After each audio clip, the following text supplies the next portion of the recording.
We're back. Hey there, welcome back to Leah's Leaves. I'm so excited because, like so many of you, I ordered seeds in December, getting a head start on anticipating that the shops would run out of some of their seeds early and have to restock and all that stuff. But I ordered at the time that just as the United States Postal Service was beginning to experience significant disruptions, and that meant that seeds that I ordered in the first week of December are now just showing up here in the second week of January 2021. Today's January 11th. It's my day off.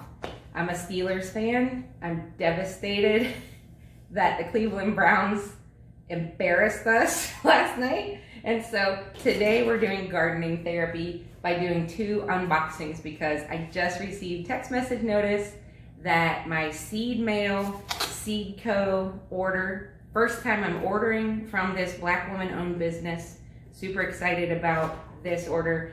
And one of my favorite places to order supplies and seeds is Gary Pilarchik from the Rusted Garden Homestead.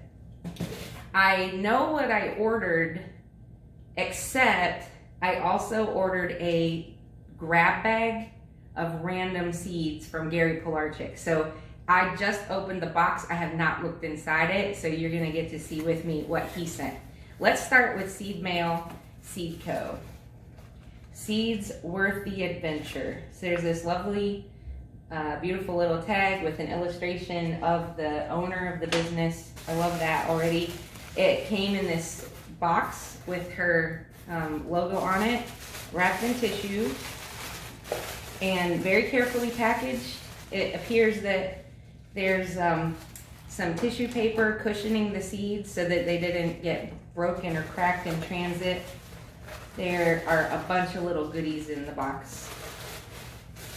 Okay, let's look at all the stuff that's not my seeds first. One is a beautiful bookmark that says on one side, expand your limits, and on the other side says, every gardener knows that under the cloak of winter lies a miracle, a quote by Luther Burbank. With the website and Instagram connection, SeedMail Seed Co. Love that, we'll put that to use. There's a lovely little sticker of her and a little kitty cat. I'm a cat person, so I love that. Love gardening stickers. A business card where there's Instagram, website, and email information. And a copy of my invoice. So I said in a previous video that this is a one-woman show. So I just knew from looking at her website in December, I was ordering seeds. Actually, let me go back. The first time I visited her website, the first week of December, there were no seeds available. There weren't any online to purchase because she was waiting for them to come in. So she had temporarily shut down the seed shop portion of her website. There was still other stuff to look at, so I went ahead and perused the website. Then I checked back later, mid-month. This order is dated December 13th, so that would have been the second time that I logged into her website, and then her seeds were in stock. I'll also say I had joined her email list anyway the first time, and so I got a courtesy notification that the seeds were coming in. And so that's why I got back online December 13th, placed my order. And the website said it, because of COVID and holidays, whatever, it would be 7 to 20 days for your seed order to process. So I knew going into it that it would be at like the end of December, close to New Year, possibly before she'd even get around to filling my order. And then at the end of December, like first week of January, all of her email list got a courtesy notice saying, I'm so sorry, I've fallen behind, I'm catching up this week. All of the orders made before Christmas will be sent out by no later than Friday. And so that happened, and she sent this Let me see if I can see a postmark date. January 4th. So she sent this from Florida, January 4th, USPS, and I received it today, January 11th. So even though it takes her a little while maybe to fill orders at those peak ordering times, as I said in my previous video, I hope you'll support her business anyway, and just don't order anything that is time sensitive that you need super, super fast. I also strongly suspect that most of the time she keeps up on this kind of stuff and is rather prompt, so I'm not worried about it. So that's my invoice. Everything's in order, and now let's look at what's here, because this is super cute. I ordered Lilac Spire Delphinium. I'm sowing some flowers at my house, but a lot of these flowers that I'll be talking about in this video and some coming up are self-seeding annuals or perennials, hardy perennials in my zone 6B, because my mother had part of her wooded property deforested for a drip drain field for her septic, and we're trying to replace those trees with other things that'll last a while. Hi, Ivy. It's my cat. So delphinium is one of the beautiful flowers that we can grow here in my zone and would really beautify my mom's space. Candy striped cosmos. I love cosmos. I have a few varieties of cosmos, and I'll plant some here on my property and then some at my mom's just to add a bright spark of color. And they're really easy to grow here. And I'm super excited about this, Florence Fennel. Fennel is something I only discovered in my kitchen in 2020 because I had a, what was it called? It was one of those like produce rescue deliveries. They take produce that's dated or misshapen, and you pay a flat rate, and they'll send you overstock produce to keep it out of, keep it in use and from going to waste. And there were Fennel bulbs in one of my grocery orders back in the spring, and my mom and I loved it. We got on the internet and found terrific salad recipes with these. Just this week, I bought a Fennel bulb at my local grocery, and I sliced it very thinly. The bulb, the stems, and the leaves, and mixed in mandarin oranges, pomegranate arils, and some maple balsamic vinaigrette, and some thinly sliced fresh onion. I think I had white onion that day, but I've also done it with red onion. Either works great. And toss that, let it marinate for an hour. It's a wonderful, bright, fresh salad. Little salt and pepper if you need it, but the maple balsamic vinaigrette, or any balsamic vinaigrette, would add just enough sweetness to it. So I'm a fan of fennel, so I'm going to try growing it this year. I've never, like I said, I didn't even know about it a year ago. I'd never tasted it, and now I'm a fan, so I'm going to try to grow some. She also included a tea bag. It's green chai. How wonderful. Just very thoughtful in her packaging, and just nice little touches to help brand her company and show some care for the rest of us. So I thought this is great. I will enjoy this very much, SeedMail Seed Co. Now, on to the fun stuff here from Rusted Garden, because this is where the surprises are. Gary Pilarchik is a terrific YouTube garden teacher. If you have not discovered him yet, just search for the Rusted Garden. And his place is the Rusted Garden Homestead. It's just a couple hours northeast of where I live in Maryland. He's gardening in Zone 7. A lot of his growing conditions are similar to mine here in the Shenandoah Valley. He doesn't just have seeds in his seed shop. He has seed starting things. I wanted deeper cups for some of the seedlings after I do some winter sowing, and I need to transplant or up pop them into a larger container. Some of them will have longer tap roots, and perennials in particular, hardy perennials, they're trying to develop that deep root system that make them last in a location, and I'll be selling some of those in my seedling store in the spring. So I ordered these from him. By the way, see, I have 2, 4, 6, 8, 10, 12 of these containers. Did he have the price on here? I will put it in the description. It wasn't much. His prices are very good, very comparable to other places. He didn't put it on the invoice, but I do have the receipt elsewhere. Okay, this is super fun. So these are the seeds.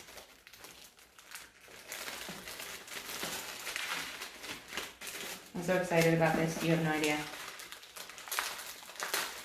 In this little container, these are the seeds that I ordered. Like, I actually picked these. American flag leek. I've never grown leeks. I'm growing them. Little Marvel peas. These are a bush style pea with smaller, denser pods. I can get an early crop of these, while my other favorite shelling peas, the green arrow variety, are growing later in the season and also as a fall crop. I plan to plant quite a few peas this year. I planted a few last year and it wasn't nearly enough, so I want a bigger crop of peas. These are Little Marvel. And both of these that say the Rusted Garden on them, these were seeds saved by Gary Pilarchik from his garden. Okay, so I'm excited about that. Just like I said, he's growing in a zone close to mine, so I have a good sense of that the things he's successful in growing have a good chance at being successful here where I'm growing. This is the grab bag. I have no idea what's in this stack. It's like Christmas came again this year. These are Bentley Seed Co. I have seen on his website numerous Bentley seeds for sale. I have never used a Bentley seed in my life. I didn't even know about this company until the first time I visited Gary Pilarchik's website, therustedgarden.com. He also has a blog, by the way. If you're like me and you just want to keep learning about gardening and honing your skills and gleaning information, the rustedgarden.blogspot.com, and he has all kinds of gardening articles on there if you prefer to learn by reading rather than watching YouTube videos, or like me, you do some of each. Okay, here we go. Table Queen Acorn Squash. Those are pretty. Heirloom year 1913. From seed to harvest, 3 months. Stores well. It's a winter squash.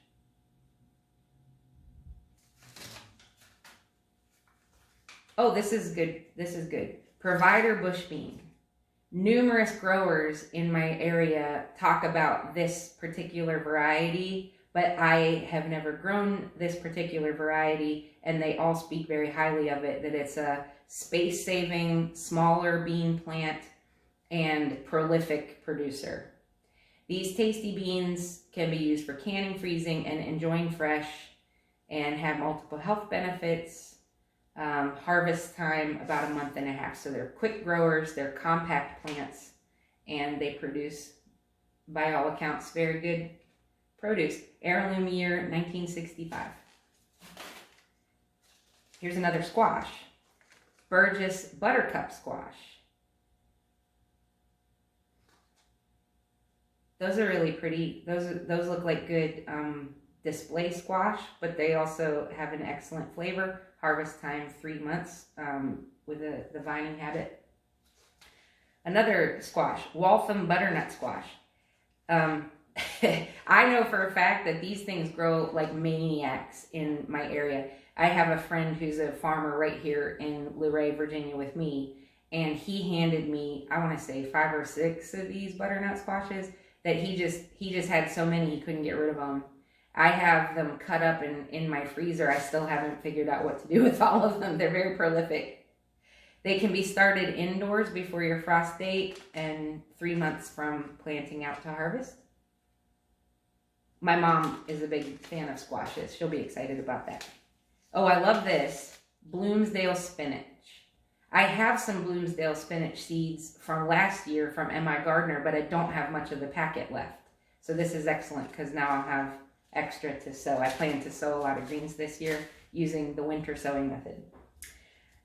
Oh my goodness, I just bought these. Now, I mean, I technically bought these too, but not at this price. I want to grow Rutgers tomatoes for a slicer. A true classic, open pollinated, great for sandwiches, 2.5 months to harvest. Anyway, so now I have 2 packets of Rutgers. So some of these are, I'm sure, are going to end up in a seed swap. The Bentley price, by the way, I'm just because I'm seeing these packets for the first time. This is a packet that only costs $1.79. Has 300 grams in here. Packed for 2020. They'll work, that's fine. Anyway, there's a good deal of seeds in here. Just, you won't be able to tell on the video so much, but there are quite a few seeds in here compared to other tomato packets that I get. For that price is very good. Brandywine Tomatoes. Heirloom year 1885. Another good beefsteak style tomato. Super juicy. If you saw my long seed video, not this long video, but the last one that took more than an hour, I have a funny story about Hungarian Hot Wax Peppers. I have a lifetime supply of Hungarian Hot Wax Pepper seeds because I bought a 6-pack of them late in the growing season from a nursery nearby that was just shutting down for the season. And they were $2 because they were like on their discount table the last day they were open. So I was like, $2 for some hot peppers, yeah, sure. and then a week later, another friend of mine, my neighbor, came over and said, hey, I have some tomatoes and peppers for you. And he gave me these couple of plants. I didn't know what kind they were. They weren't labeled. It was just a pepper plant and a tomato plant. So I planted them because why not? Anyway, they were Hungarian Hot Wax Peppers. I'm not lying when I say I had 11 Hungarian wax pepper plants. I just had to just find holes and stick them in. I had nowhere to put them. But I hate watching a plant die. I tried to give some away. Nobody would take them. And then they were prolific. They were very busy plants. And they thoroughly enjoyed the summer of 2020. So anyway, somebody else is going to receive these as a blessing because I saved seeds from mine. And I have a packet. I believe I got a free packet of these from another seed company as well. Oh my gosh. I can't even look at them. There were so many. I want to say like a half a dozen or so quart freezer bags right now with just sliced Hungarian wax pepper rings that I just occasionally chuck into soups or stir fry or rice and black beans or something just to use them up. So many. This is exciting. This is a new kind of sweet corn for me. Golden Bantam 8. A home gardener's favorite for years, sweet and tasty, heirloom year 1902, the standard of sweet corn. I did grow some sweet corn last year. I made the rookie mistake of growing 2 types near each other. I had never grown sweet corn before. And one of them was a beautiful multicolor corn called Painted Hill that I got from Botanical Interests a year ago. That said it was a sweet corn and edible, but it's not as sweet as some sweet corn. It's not. It's more of a decorative corn. Like it's an ornamental. It's a beautiful plant, but it didn't taste good. So I will grow it again sometime as space permits, but I won't grow it for an eating corn. But then I had also grown a hybrid of some sort. So I couldn't have saved the seeds anyway and gotten a true parent, a true to type corn the next year. But these are great. So this is kind of standard, time-tested, good, hardy, good tasting variety. I know I have eaten this before. I know that I've bought it at farm stands, and I love sweet corn when it's in season. So I will definitely plant these. Dwarf Siberian kale is some of the best tasting kale there is. You can expect plenty of production from these gorgeous dark green plants, and it's very high in calcium. Around here, my kale it was great. I did have a pest issue that cropped up late in the season, like August, but I also had not been regularly harvesting and I hadn't treated them at all. So this year I will do things like neem oils and peppermint oils and diatomaceous earth around, and I can put a little cone around the base to keep some of the cabbage worms off of it, the loopers, and get even more kale. And we eat kale. We don't love it, so we kind of hide it in things. I live with my mom, and neither of us are super huge fans of it, but it's so healthy, and it's beautiful. It's a beautiful plant. If you can keep the pests away from it, it's just a gorgeous plant. All the different kinds of kale are beautiful ornamental plants. So last year, that's kind of what I did. I grew kale. I grew the Dwarf blue, which is very similar to what you're looking at here, out in the front of my yard as part of my landscape, intermingled with rainbow Swiss chard grown to full size and my blueberry bushes. It was beautiful. So we pick off it occasionally, but the rest of the time it just looked pretty. I'm gonna winter sow some of these, I think, and give them a head start in the spring season and then see how they do. They are frost tolerant. These are part of the, brassica family. So that's what, these were my grab bags from Gary Pilarchik. Thank you, Gary Pilarchik. And thank you for watching my video and enjoying my seed haul with me. In the next video, you can look forward to a review of some gardening books that I've discovered as resources. And also I'm going to show you an Amazon gardening book haul for Kindle. So if you're a Kindle user, or even better, if you have a Kindle Unlimited subscription, I have a collection of Kindle versions of gardening books that are free or 99 cents. I think the most expensive one was only $3.99. Every resource on gardening is coming from somebody's experience and perspective. You have to keep learning about your own growing conditions and your own personal gardening habits to decide what you keep and what you throw out. Every gardening book is not a one-size-fits-all resource, but every gardening book I've read has something in it that can either teach me something new or refresh my memory or introduce me to a method I might try in the future. So just keep learning and growing. We'll do a book haul. We have one more seed order coming, so I'll do one more seed haul video. This one was from Seedville, USA, which is an Etsy shop in Canton, Ohio. I'm very excited about that. USPS says it's in transit and running late, but I think that's my last seed order. I can't believe it. Just in time for my winter sowing to start. Anyway, thanks for tuning in. I'm learning a lot. I'm sharing it here. Come grow with me. Bye-bye.